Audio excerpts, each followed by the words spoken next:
I'm Yay, curious I about don't this know. lesson.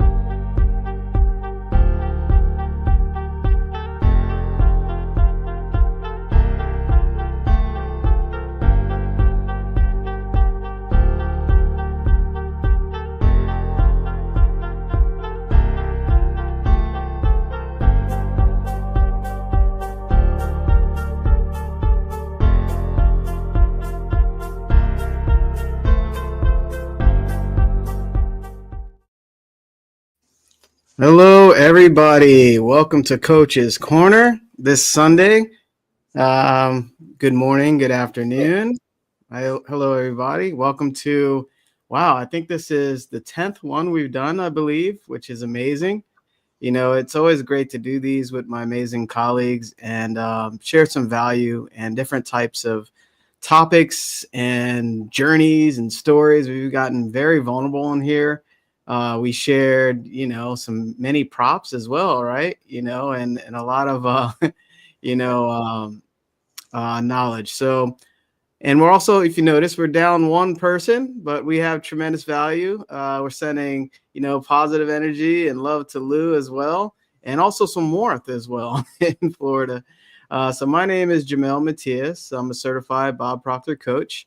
My brand is Believe in the Unseen. So it's all about believing in yourself, believing in your goals, believing in what you set out for yourself, and I help you guide you towards that achievement. So I would love to pass it on to my lovely colleague, Alicia. Hi, my name is Alicia. I am in Sweden, and I'm also a certified book proctor facilitator, and I'm also certified coach and values coach. And I help people to create a life that feels good on the inside, not only just looks good from the outside. So creating a life that is aligned with the biggest the core values that people have. Paul? Thank you. Yeah, thank you, Alicia. My name's Paul Wooters, and I'm a Proctor Gallagher consultant, mindset success mentor. I'm in the Toronto, Ontario, Canada area, Burlington, Ontario, to be more specific. And I help improve the quality of people's lives through science and psychology to help them realize their most elusive personal and professional goals. And I like to say, live to your greatest possibilities, and I help people do that. Jamel. Awesome. Awesome. Wow. So how important is today's topic? You know, like how I say this almost every time because everything we share here is life changing when you truly understand it and apply it, right? You can understand it at many levels, surface level, consciously, but even subconsciously, that's where the magic is at. So what we're talking about today is so impactful. Before I even get into it, make sure this is a conversation. We love to hear your comments. Feel free to comment live here, whatever platform you're on. We're on a bunch of platforms right now. We're on Facebook, YouTube, LinkedIn. This is tremendous reach here. And we're grateful to be able to share, our knowledge with you and the essence of who we are. So what are we talking about today? The most valuable person, the leader. That's right. The most valuable person. And that is very, very deep on so many levels. What is value, right? And this is kind of what we do here, right? We're providing value. And how do you become the most valuable person? So I'll start it off with a question, kind of dive right in here. And this is for the panel here and for everybody that's watching. Remember, drop some questions. We love to hear from you. We love to interact with you. And of course, anything shared here that speaks with you, that speaks to you, that resonates with you, just reach out to us. We love to hear from you and love to talk to you. So have anybody here ever heard of the term intelligent follower? before becoming, doing this material, before becoming a consultant, doing this professionally? I'll just start there. Has anybody heard of that term? Jamel, I hadn't heard that term, intelligent follower. I know that a leader has followers and they follow because, I suppose, because they believe in that person's values or their vision.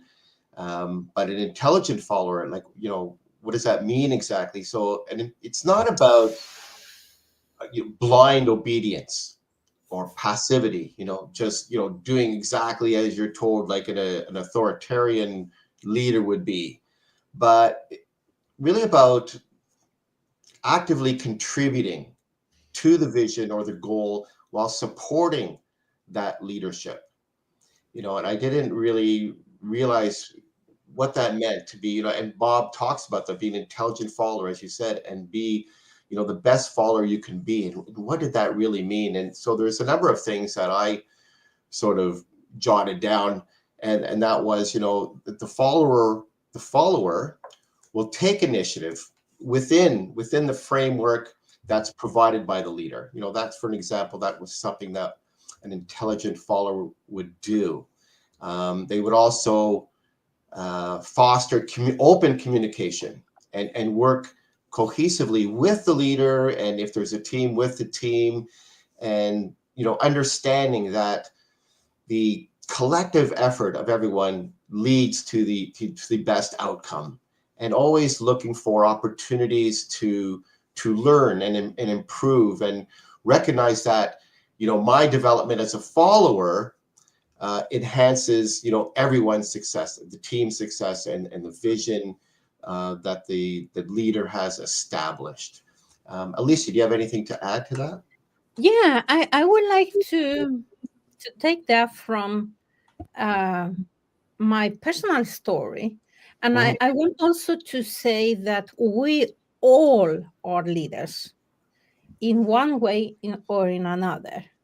We are leaders in families, in the workplace, with friends, and all the time. So we don't need to have a title to be a leader. So this is one. But I remember when I was the first time I became a manager or a leader, I understood that I needed to be an intelligent follower, because I knew a lot of things, but in the area where I was, my team, they were specialists in what they was doing. And I came there as a new leader, so I needed to know when to lead and when to follow, because I could not say, oh, we do this, this, because then I will not listen to them and take care of the knowledge that they had. So I needed to be that manager or leader that needed to listen, to be very careful when to listen and when to lead. So that was, and that was all the time in my management positions that I needed to, because then I moved to another department, and then I didn't know anything about that. So I needed to be very listen to my employees, and my colleagues, in order to be a good leader and be effective leader. Yeah, I love that, and hello to Heather for joining. Thanks for hopping on here. Alicia, you know what? I realize your nails match our background.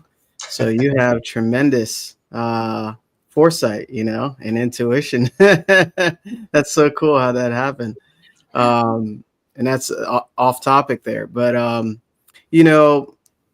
when I think of intelligent follower, I never heard of the term. I never heard of intelligent follower. I heard of being a follower, but I had like a negative thought process about it, as most people, I'm sure.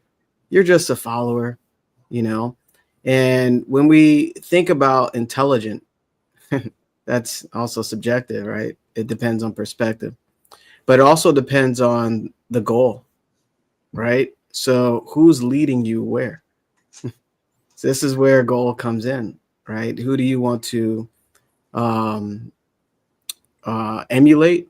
What traits of that person you want to lead you? Because all of everything we shared every Sunday connects, right?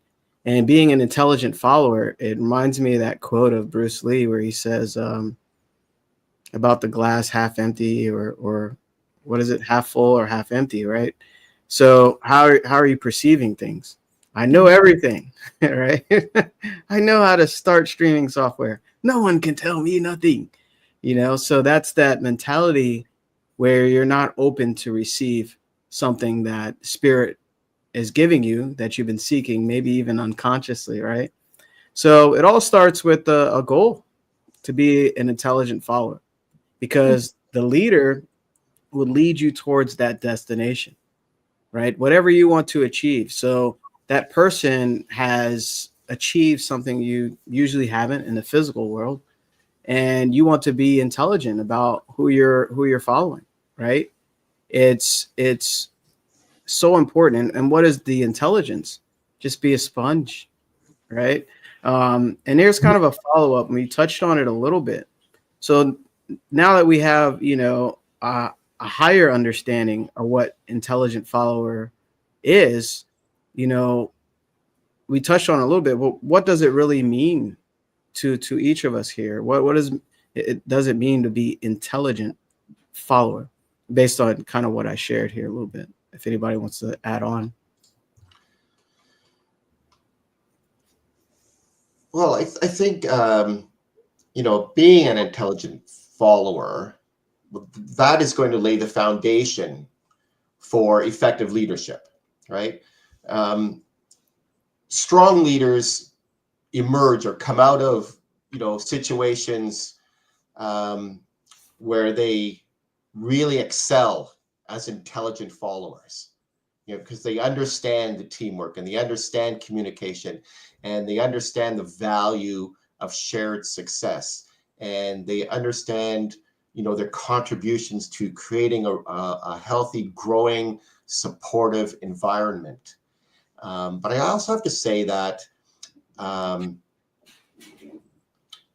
being that intelligent follower, you still have to take some initiative. I think I said that already, within the framework that's provided by the leader, and able to adjust to the changing circumstances, to the adversity or the challenges that come up, and to still remain focused on solution, to be solution orientated. And sometimes you're not working with a team per se, but you're still a leader within your home. You're still a leader to your kids. You're still a leader to your family. So there's lots of situations where you are a leader, and some people consider themselves one or the other. But there's a time where you have to be one or the other. You have to be both, and you have to know when is the best time to be which. Yeah, I think that in order to be an intelligent leader, you need to understand yourself and to lead yourself in order to be able to open up for other people to help you with things. As I told you before, that I have so much things to do when I was a manager, that I needed to trust in my team that they are going to do that. But in order to do that, I needed to work with myself, to lead myself, this self-awareness, what are my values, and in order to, when I needed to step in and leading with my values and the values of the organization. So because the values will, sometimes as a leader, you are there with the problem, and if you are not grounded in yourself, it will be like, oh my gosh, what I'm going to do here. But if you are grounded in yourself, you know who you are, your values, and the self-awareness, then it's more easier to make decisions based on just the company's values, the team values, and so for me, it's like this is the first stepstone for a good, intelligent leader, or yeah, is to know themselves, lead themselves. Because I wrote here, people follow the messenger before they follow the message. Mm. So Wow. I do. I like that. Yeah. yeah. I just wanted to add to that. Sorry, Jamel. I just wanted to add to that. Like that's so important because I love it when Bob asked the question, do you know how to lead yourself? And, I thought, well, what does that mean exactly? But then he explained, like, in the morning, for example, we just get up and we go through our routine, right? We just have routine without even really thinking about what we're doing. And as Alicia said, we have to develop our own inner leadership. Because as Bob said, if you can't control you, if you can't control yourself, how are you going to lead? How are you going to lead someone else? How are you going to lead a team, or how are you going to lead anybody else if you can't, lead yourself? And a part of that, a big component of that is that most people never learn how to make decisions, right? They're always looking for approval. Like, what do you think I should do? What do you think? I'm thinking about, what do you think I should do? And they're, judging like themselves. They're not really sure. They're looking for approval. And oftentimes they'll go looking for an answer or an approval with someone that, just giving them opinion, which isn't based on any knowledge. In fact, a lot of the time, the person that you're seeking opinion from will just, put their fears onto you. They'll just place their fears onto you, or maybe they had a bad experience. But one experience, I mean, it's like an experiment. It doesn't mean that's the way it has to be. And so, like Alicia said, it's really important to underscore that. Like, how, do you know how to lead yourself? And do you know how to make decisions? And Bob said, that's really important, that people should be taught, children should be taught, we should be taught as kids how to make decisions. Jamel? Yeah. Yeah, I love that. Thanks, Paul, because that's exactly what I was going to mention, leading yourself, right? On so many levels, because you can look at professionally, right? If you're not leading yourself, how else are you going to impact someone else in a positive way? And you can't lie to yourself. You know what habits you have, you know whether positive or negative. Especially when you want change, when you want to change and go towards something you've never done before.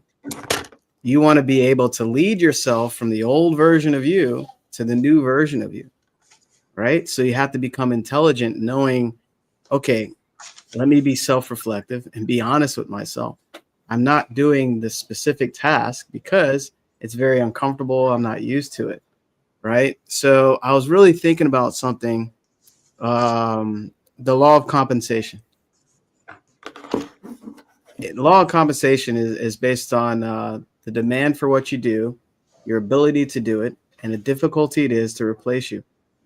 So that essentially determines the income that you receive, or whatever. Usually it's income, right? So focusing on your ability to do it is tremendous because it allows you to increase your value. And we're talking about becoming the most valuable person. Bob always shared,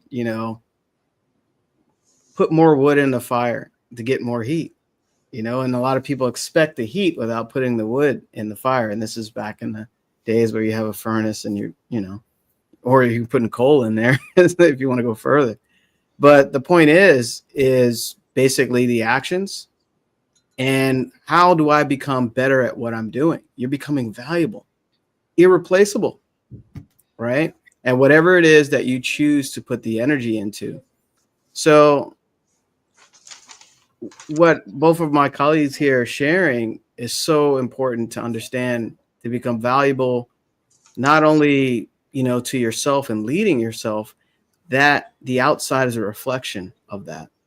And it connects also to what we talked about last week about the law of vibration, So it's really interesting when you think about it. But yeah, let me kind of tag on here with our other question. And we touched on this as well. What specific traits or practices distinguish a leader as the most valuable person, and how can they cultivate these consistently? Anybody want to add on to that one? Yeah, I can just relate a little bit about the leading yourself that Paul talked about also. It's like if we don't work with leading ourselves, it's like a blind leading a blind, you know. It's like we need to lead ourselves. But I would like to talk about different leadership styles or leadership levels of. So we have different. I love leadership because it's like you we constantly working in the leadership. And why I started my personal development was because after my I did my master degree in material science, and after 2 years, I was asked if I wanted to lead a very small group, only 4 persons, and I say, no way. I need to know first who I am, because I was like the first 3 levels of leadership that I call is like the crisis manager, for example, is always like problem is always only working with the fires that are in the moment, it's not working with the organization. It's more like, and they don't want to develop anything. It's more like it's a fear-based leadership or management position. So, and the second is a relationship manager. Is the manager, and I was that. It was the manager that, well, oh, I want everybody to like me, you know. And it was like, oh, I cannot do that, because if I do this, maybe this person don't like me. So, and then was the performance management, I also was, because I needed to prove that I was good enough. But the problem is that these 3 levels of management positions are very, very fear-based. Mm-hmm. So in order to change, I started with leading myself, and then I became an innovator. It's like, oh, we can change things. We can do. I was not more in fear, but more watching from the vision that I had from my team and my department. And then after that, it came the authentic manager that is more like, trusting the team. And here is more also relationship, but it's more like not fear of not being liked, but more like trusting the team. I know that they are going to do this because we are a great team. And then it will be the next is a mentor. It's like mentor my team, or coaching my team to get the results. And then is the visionary leader. And we need to have a combination of these levels, because a visionary leader that has some vision all the time, but not thinking about the consequences of things. It's more like, today we are going like this, tomorrow we are going like this, So we need to have a combination of that. So back to your question, Jamel, what are the things that we need to work with? Is, of course, leading yourself, but also having the vision of the company, the team, what are we going to do? And I can talk about all the time about this. And for me, is the values. I am a values coach, so I I talk and sleep and dream in values. So this is one of my perspective about the different about leadership, management position on leaderships. Yeah, that's really good, and there are so many different, and that's true. What Alicia said, I really like that. I want to go back to what we said about learning how to lead yourself. Hmm. Why that's so important, and Bob once said a definition of discipline, and he said discipline is the ability to give yourself a command and follow it. And like that to me was so powerful because when we want to develop a new habit, for example, how often do we let ourselves off the hook? Like, I'm going to get up at 6 tomorrow morning, I'm going to get up a half an hour earlier, and then I don't, and I find an excuse, and I'll justify why I didn't do this. Or if I was going to do a task and I procrastinated, and somehow in my mind I can justify why, and I'll find a reason, and it seems like a good reason, but it's really not the real reason, right? So a good leader knows how to give themselves a command and follow it. And that's really important, because then you are leading yourself. That's how you lead yourself. And first and foremost, that's the most important thing. And also, a leader has a vision. They know where they're going, and they know that people will buy into that vision, right? And so they don't necessarily know how it's going to happen, but they know that it will, and they're ready to make adjustments. They don't change the goal, but maybe they make adjustments on how to reach the goal. And so that's going to be, and if you're working with a team, that's going to require effective communication. It's going to require, creating a really good environment, and a good environment which encourages others to utilize their gifts and bring their gifts and talents to the table, not to be, dismissive, and like encourage that growth and help bring the best out of others. You surround yourself with other people that have other talents and gifts, and you encourage them to bring, to bring out the best in them. A couple of other things: adaptability, learning from your setbacks. And we've talked about this in other lessons where, a failure is really a stepping stone to success. So you adapt, you learn from your setbacks, and then you move on, and you're resilient. You remain composed and resourceful during those times of adversity and challenges. And that inspires confidence and establishes stability within the team. So those aren't the only things, but those are, I think, are, really, really important. And the one thing I'm going to go back to also that Alicia said is like that some leaders are worried about what other people are going to think, right? So a lot of leaders try to get people to think highly of them as a leader, right?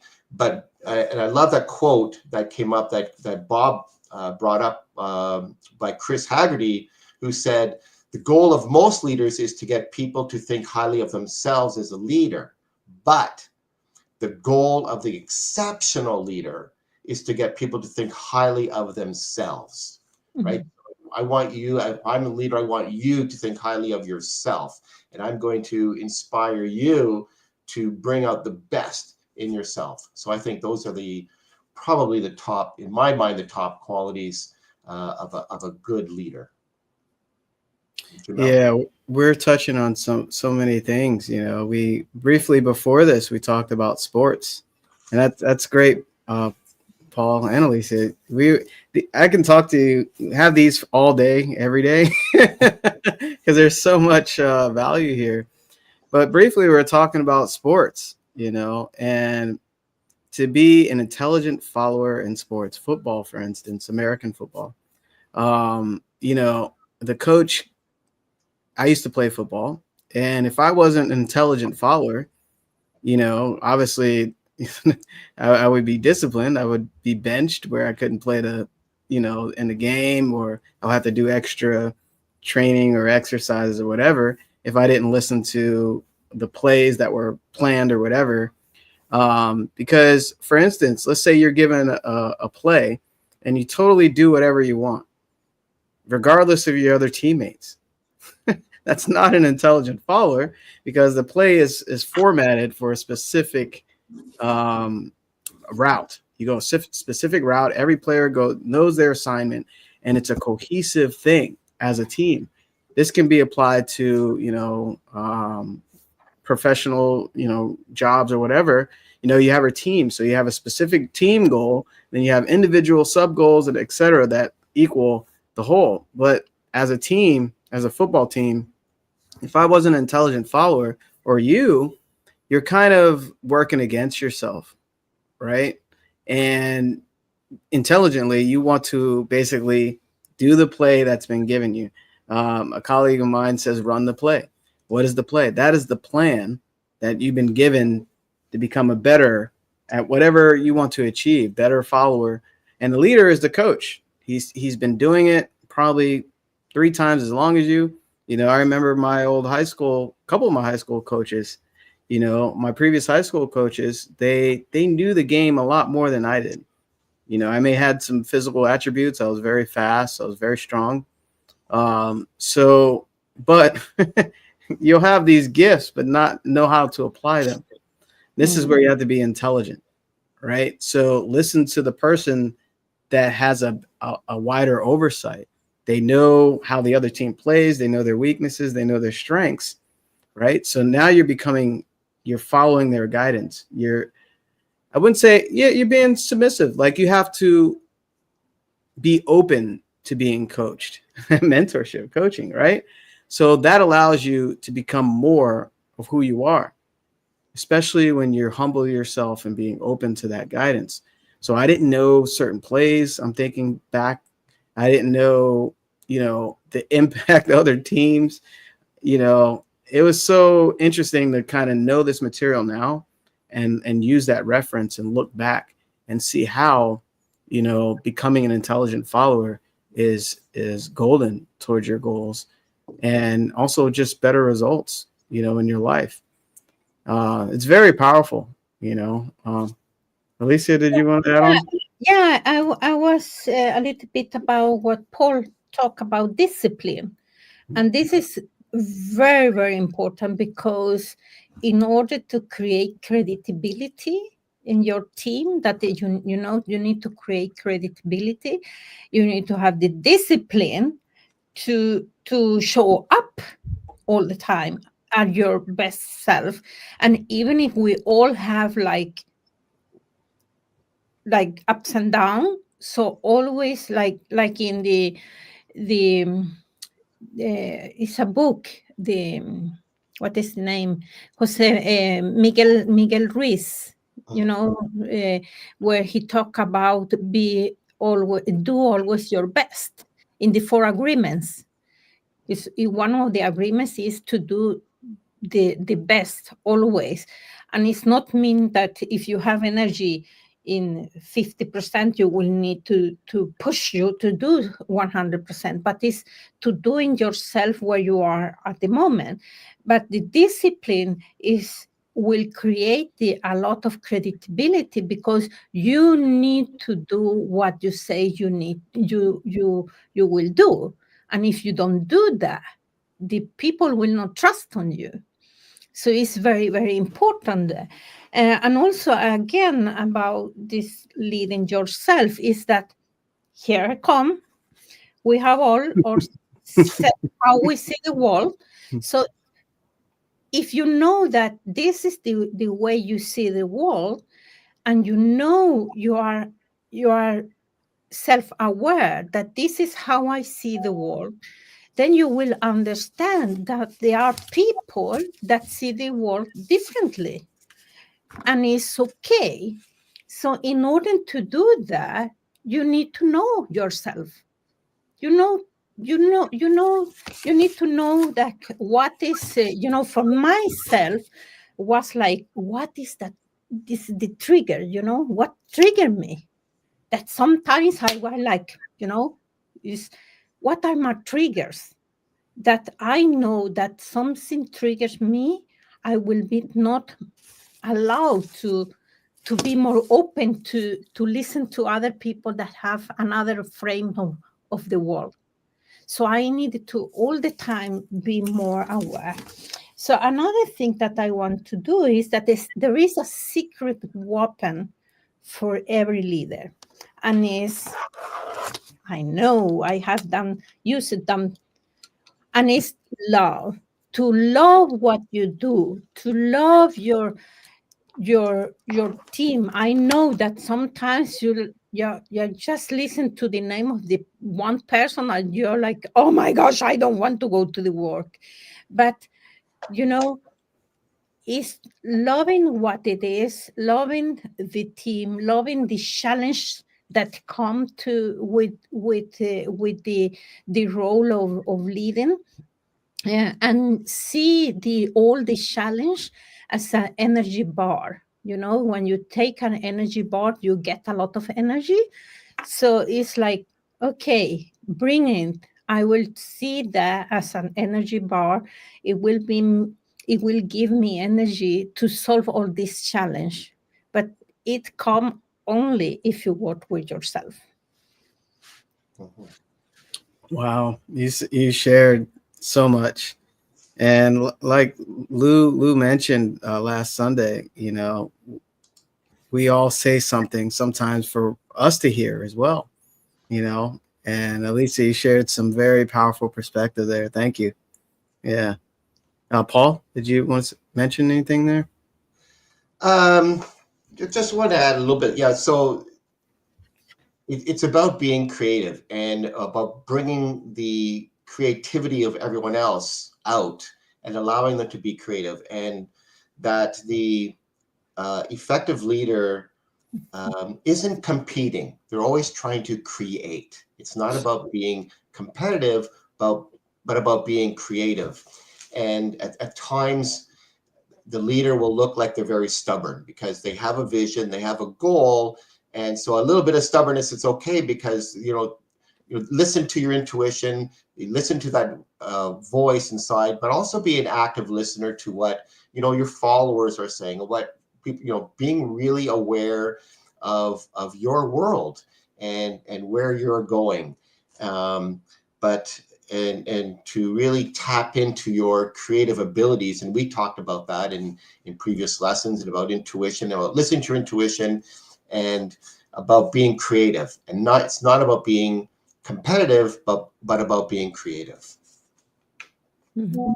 Yeah, and I think is that from Science of Getting Rich, I believe.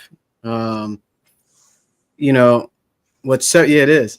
What Yeah. separates, successful people is people that are operating on the creative Creative. plane, Mhm. right? Versus competitive. And people that are basically operating on creative has a higher awareness of, Mhm. laws of our being, essentially, and I remember reading that many times in Science of Getting Rich. And that is because when you're operating on a competitive plane, that's a lower vibration. It's almost lack, because you're seeing, oh, I'm going to do better than that person or that company or whatever. That's a lower vibration frequency. And I think it says, and I'll paraphrase here in the book, it says, if you're operating on the competitive plane, the same thing that it took to achieve whatever you achieve competitively will be the same thing that will take it away. Mm. Mhm. So we highly recommend being creative, because we're creative beings. We're meant to create. So are the leaders, that we're mentioning here.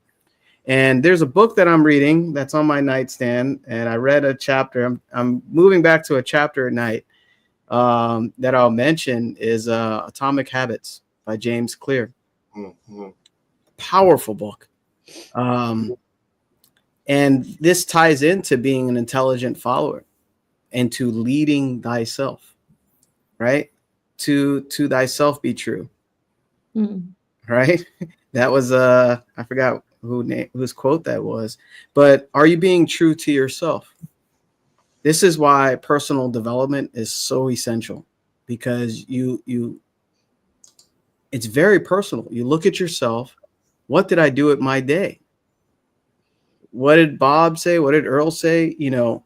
Time is the most valuable thing a person could ever have. What are you doing with your time? Right? So we all get 24 hours in a day, but time is also connected to how valuable we become. Right? So just a few thoughts that just popped in my head there. James Clear, that book is it said something about repetition, how it's not the amount of times that you do something, but it's the amount of repetitions. So, and it varies per person because mental conditioning is different for everyone for specific things. Mm-hmm. See, this is why we can go really down deep in a rabbit hole about the importance of becoming an intelligent follower. And before I pass it on here, there was something, become an intelligent follower, become the best follower that you are capable of becoming. The person who isn't a good follower is never going to be an effective leader. Mm-hmm. Wow, that is such a powerful statement. And I kind of wanted to read that there and kick off another aspect here. Anybody want to, tackle that? Yeah, I wanted to talk about the what you say about the time and the because I put here also the distractions that we get, and I want to take that one step more ahead. It's like you can be a very, very good person handling managing your time, but you need to be aware what are you putting in your calendar. Are you busy being busy, or are you putting in your calendar things that give you energy? And because it's also very important to how to manage your energy, and as a leader you need to be very, very aware how are you using your energy. Are you using the energy just to, with everything that erode your energy, and then you don't have the energy to do what is important at job. And one of the things is like distraction.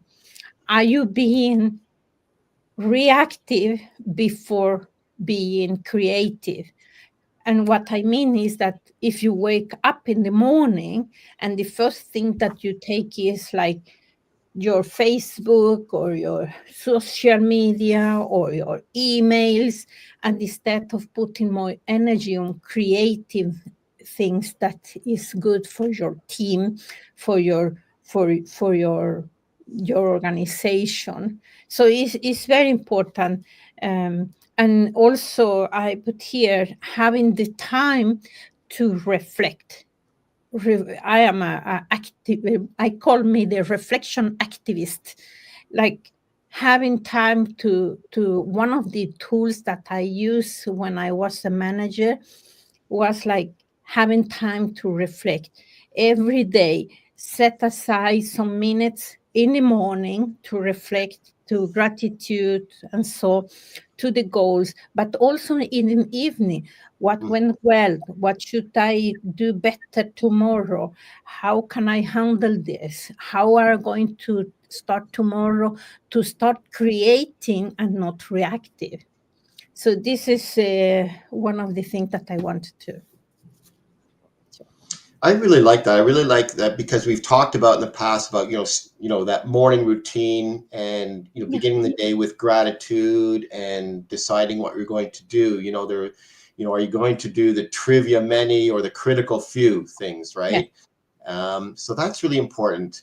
And but I think I really like that at the end of the day too. You just reflect back on the day. It's not about beating yourself up, but just say what went well. What didn't go so well? How would I have liked that to have played out, and just reflect like that without pointing the finger, causing blame, or most importantly, without beating yourself up.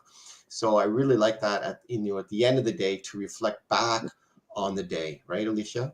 Yeah, so I have three questions. It's like what went well, Hmm.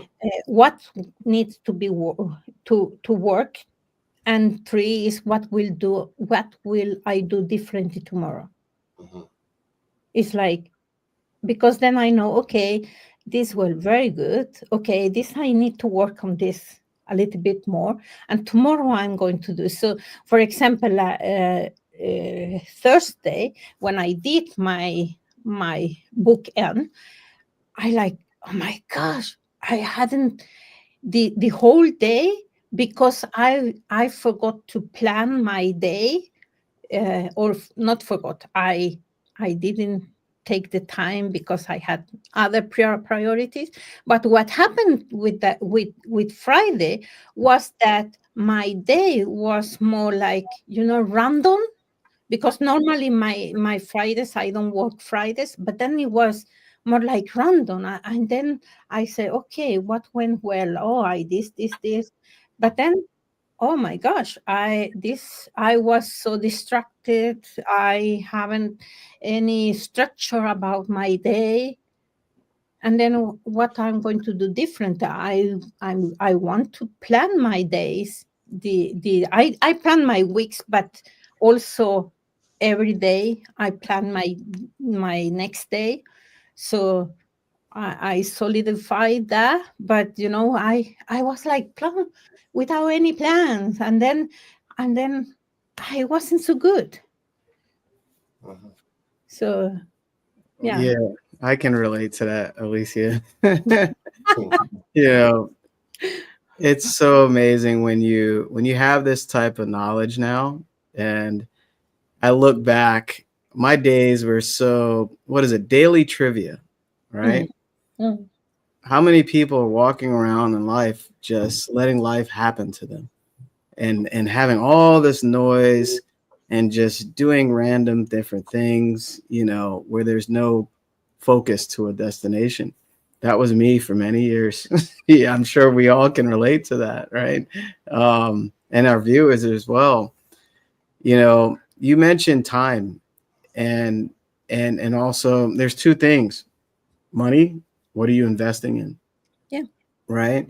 And also, what are you investing your time, right? So, and that dictates, it's basically the roadmap of your life.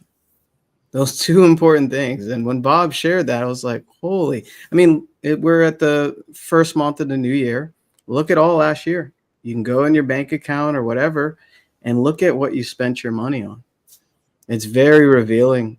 And that's what you put value into. Very powerful. And I know I'm stepping on some toes for people that watch this, but it's not to say, hey, to hurt you. It's to build you up, Mm, because it's to bring that awareness to you. Like, wow, I spent so much money on eating out for no reason, or, or clothes, or just things that really, it may have been fun, you know, uh, temporary satisfaction. That's great. But sometimes if you're moving to somewhere you haven't been in your life or aiming for something you want to achieve, you have to have order, right? Order of the mind, which is heaven's first law. There's so many different things you have to consider with time and income. And also, you know, without knowing this knowledge, I was totally in the dark.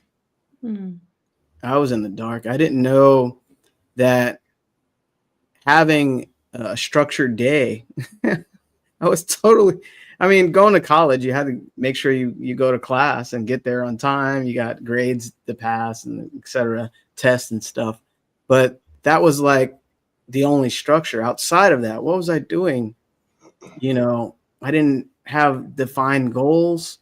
I wasn't really regimented. I was just letting life happen to me, and winging it. And I know a lot of people can relate to that. That's why it's important to know more about yourself. And that's mm, what these calls are about. That's what these live streams are about, you know. And to touch on a little bit about leadership, leaders, you want to follow someone that knows where they're going. This is, we're connecting back to the goal. You don't follow anyone that even subconsciously you'll pick up on someone that, oh, that's not their good day, or they don't know where they're going. They don't know why they're there. You pick up on that energy, even on a deeper level without knowing it. If a leader knows where they're going and they're taking action, you want to be around that. That person right there, I want to be around Paul, because he said so. I want to be around Alicia because there's something that I connect to where they're going in life and what they're producing, what they're achieving. Very, very important. And leaders, a big quality for leadership, they have a great attitude, you know, great attitude about life and their vision. We can get on these calls and just be super grumpy, right? Alicia brings props every time, you know, she has her thing, right? And that's something that we're all unique individuals, but that comes back to what we shared last week. Attitude. That is a huge quality of leadership. No matter what's going on outside, you know, you could be bankrupt in a month or whatever, but you have a great attitude because you have a higher sense of self. Yeah, I know I said a lot there. So Yeah. No, that's good. And you know, I just, you know, underscore the attitude, right? We did talk about attitude last week. And that great attitude is looking for the good, in the situation. You know, what can I learn from it if it didn't go well? And also to find good in others, find the good in other people that are around you, that are helping you, that are part of your team, or the people that you have to deal with. And also, when you are collaborating, it doesn't mean that every idea is accepted.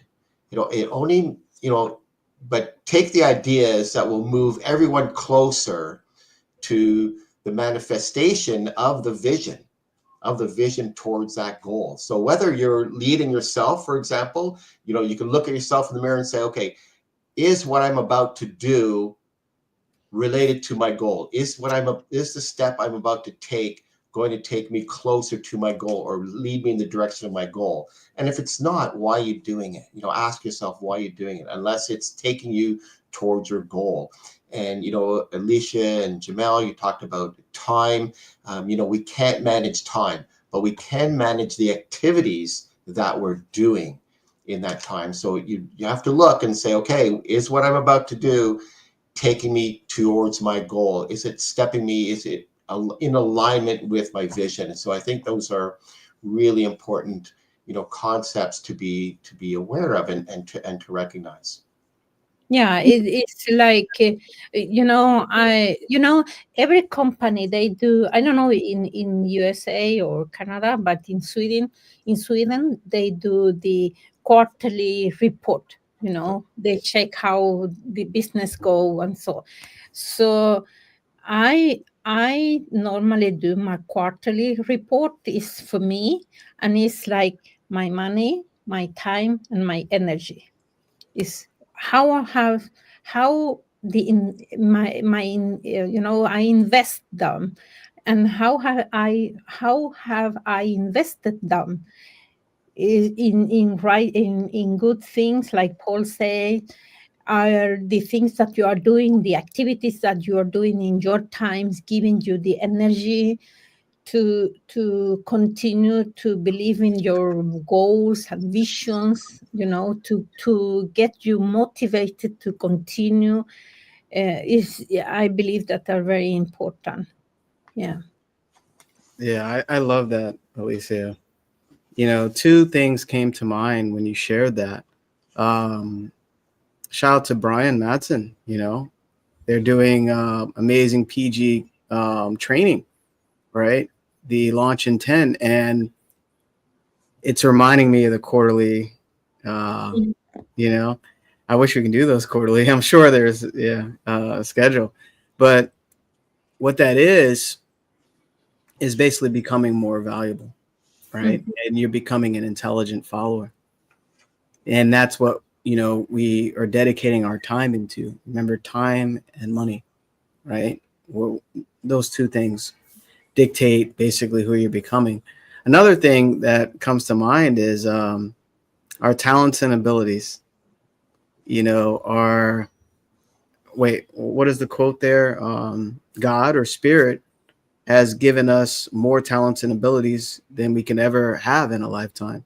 And our gift to God or spirit or infinite intelligence is our basically our reason to develop as much as we can with those talents and abilities as we can in this lifetime.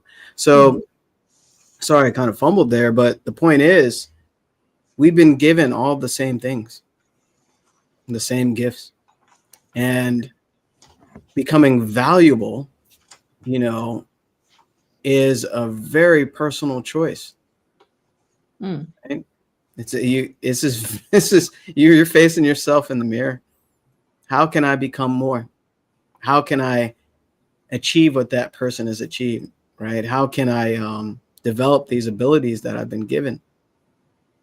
And the more you realize that, the more the outside changes. This is so powerful because I can talk forever about this, but it's important to understand yourself and develop everything that's been given to you that you may take for granted, right? A lot of us don't realize how much we have and it's all here for free, right? But yeah, I can go down a rabbit hole there. Paul, did you want to add on there? No, I really like that. I do like that quote that you said. I use it all the time about talents and abilities. And again, what you just said there reminded me of something like, look in the mirror and, change is inevitable, right? There's that quote, change is inevitable, but personal growth or personal development is a choice. So every day we have a choice to tap into that, those talents and abilities that we have, and to choose and to say, is what I'm about to do, is that moving me towards my goal, towards that vision? Is it in alignment with the vision towards my goal? So, yeah, every day we have a new, opportunity. It's a do-over, and to really tap into those creative resources that we have, the abilities and those talents that we have. And really that leadership starts with leading ourselves. And I want to say that leading yourself or working with your personal development is more about be more curious about yourself. Who are you? When I started, I said, I'm so interested to know who I am. Beyond my name and my body, who I am, what is my life philosophy, what are my values, what is, when my ego is not there, what is that is trying to emerge from my soul, all this, to learn deep inside who I am, that I not know because all the garbage that when I was growing up, somebody put there. So we all have, my company's name is Casa de Diamantes, and it's in Spanish, and it means diamond's house. And it's because I believe that every person have a diamond inside, but because it's so much, that is putting this diamond there, you cannot see the diamond. When you start to work with you, this diamond will come out more and more. So yeah. Yeah, I love that. I love that. Yeah, I love that, Alicia. We all have these so-called hidden treasures, right? And it's that's why these live streams are so important, because maybe you stumbled on this video somehow, maybe you follow us, or watch what we do, but it's more than just words. You know, this is, you attracted something that could show that diamond within, and we all have that. And that diamond is the intelligent follower, actually. That's funny because you have to lead yourself. You're becoming intelligent about, first of all, who you are. Yeah. Right. And that started me on my personal development journey. It's weird, not weird, but it's beautiful because we all were seeking something more about ourselves. We're like, I know I'm not just my body. Bob says, I am Han. I am Jamel. There's something he said, you know, if someone told your name once, would you remember it in your whole life? You're not just your name. You're just your body. What are we? Right? So that's what, you know, this all ties into. You know, being an intelligent follower, you know, is learning more about yourself, learning more about your connection between the outside world, your results, the physical things, everything around you compared to the essence, that diamond of who you are within.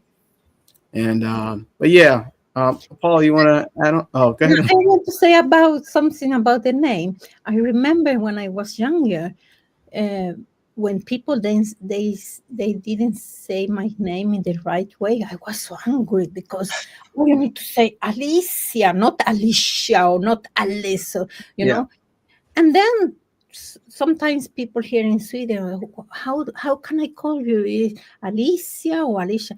You call me whatever is good for you, because I'm not attached to that anymore, because I know who I am. I don't need I don't need to be like need to be perfect. Alicia. So so yeah. I hear you. And I heard how you pronounce your name. You notice I kind of shifted it. I'm guilty of mispronouncing it. But I am not attached to that. That is the good thing. Like, you call me what is easier for you to say, I will understand. Yeah, because in the US they'll say pronounce Alicia. Yeah. But I heard how you said it. So I was like, Alicia. Oh, okay, I like that. And people call me Jamal for years, you know. And sometimes, oh, wow. I won't say her name, but we did a live stream and she's pretty well known. And she kept saying Jamal. But, you know, sometimes you either react or respond, right? And I am not my name. I'm more than that. And you are not just your name. You are a lot more than that. So, but yeah, Paul, you were going to say something? Yeah, I kind of lost my train of thought, but I really like what you said. I kind of liked what you said, Jamel, in that, I am not my name, right? I'm not my name. I'm not my body. I am not my mind. It's my mind, right? It's my body. It's my name. So it just to develop, and that's what the program is about, is really developing that conscious awareness about who you are. And I think, that's one of the things that all brought us here is, as Jamel said, because we knew there was something more that we wanted to find out, wanted to discover, and it's becoming, to develop that awareness. And, it requires, like Alicia said, that diamond, it requires some abrasion, right? It requires some, abrasiveness to really make it shine. And so it requires a little bit of work and self-reflection, and to really, bring everything out of you. And a good leader will help you to do that. But you have to be able to lead yourself and recognize that self inside when you look at yourself in the mirror. Oh, wow. I just shared this in the Bob Proctor live group, and it's a quote that he shared, I think, is the Paradigm Shift book. He said, absence of evidence isn't necessarily evidence of absence. So that quote speaks so many volumes for me, because it's relating to what we're sharing here, how we're a lot more than just our names and our bodies and our, you know, we're spirit, having a human experience, you know, and what is that? We are creators, right? And this is really tying into what we're sharing here.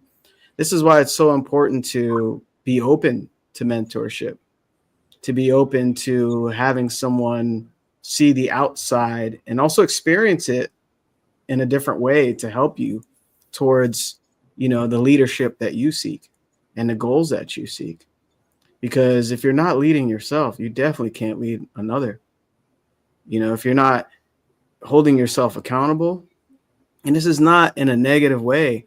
I remember Cleona, shout out to Cleona, she shared, give yourself self-love. Mm.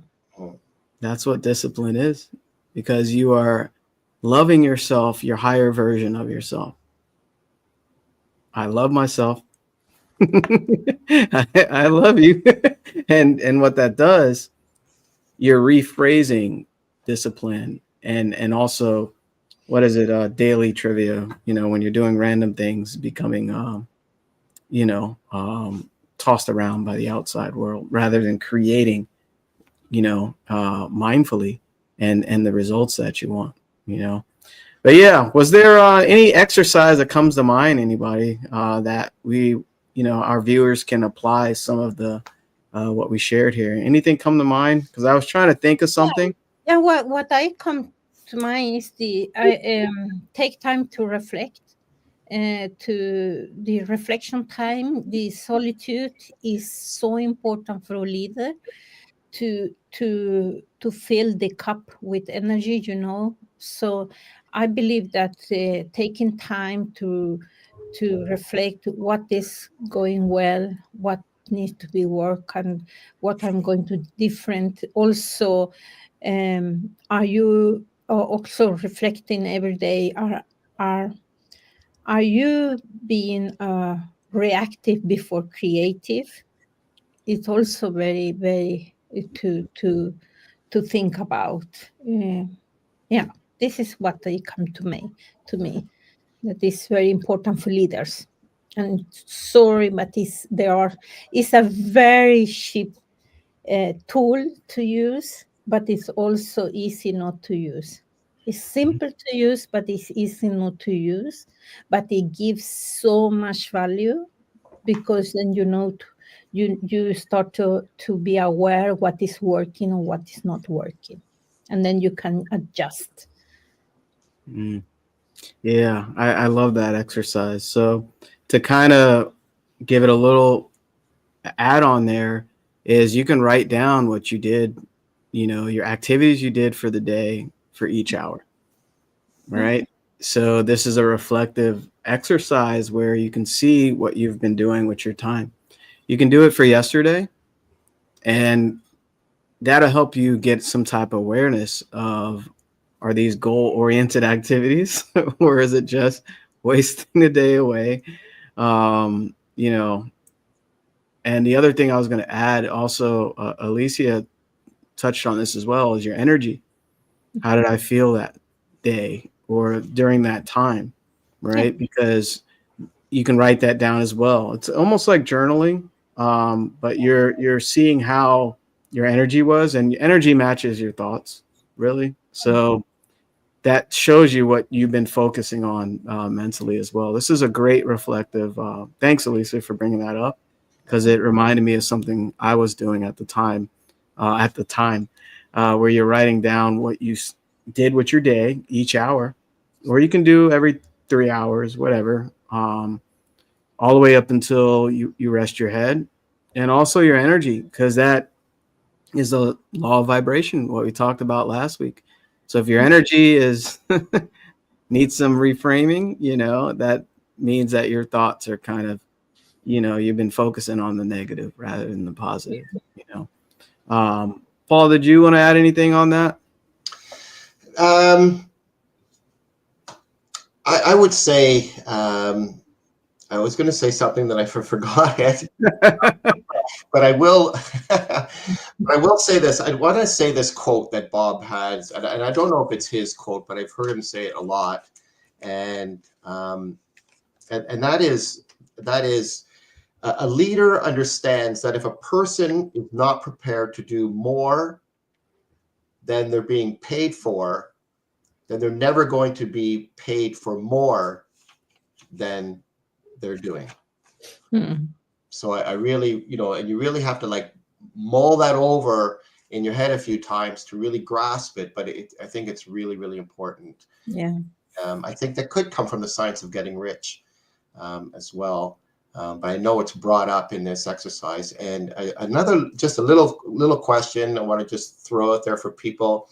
And this comes from our lesson, is that if you are following someone, like who is the person that you're following, and what characteristics about them, would you like to extract and emulate and incorporate it in your life?